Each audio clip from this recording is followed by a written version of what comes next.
Naast het aantal overtredingen wie het aantal controles op snelheid verlineer heger.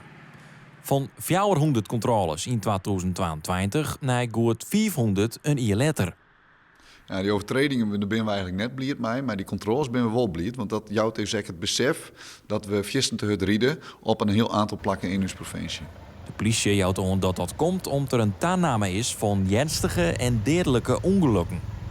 In een trede van de controles en overtredingen binnen in de gemeente Noord-East-Friesland. Dat vernuivert gewoon niet wennis net. En als het oerstekker was, dan denk ik maar goed uitzien, want ze je trouw. Rijd je zelf wel een keer wat als trap? Nou ja, ik ga meestal op cruise control, dus dat is misschien wel het beste. En ik ga flitsmeister aan, dus als er dan een keer een flitser is, dan ben ik wel van tevoren waarschuwd. Ik vind wel op sommige plekken het gewoon te hard rijden en dan het is echt gevaarlijk wordt omdat ze daar wat mee doen. Wie weet het al hier en toch gebeurt het. Ja, Joe rijd zelf ook wel een keer, dus een boete? Jawel. Ja, dat gaat zo, hè.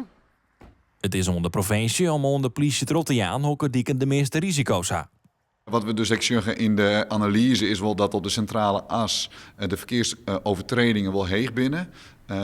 Dit is een hele mooie dik. Het nodigt echt wel wat uit om het te rijden. Daarvan zeggen we, daar moeten we echt goed op letten met elkaar. Die snelheid mat omleeg. Dat jouwen wij terug aan de politie. En de politie is uiteindelijk verantwoordelijk voor de controle zelf. Heb je ook nog een advies voor die mensen die misschien te hard rijden? Je kan wel hard jij en heel wijs worden. Maar 2 kilometer verderop dan sta je weer achter wandelen. Dus het had totaal geen zin.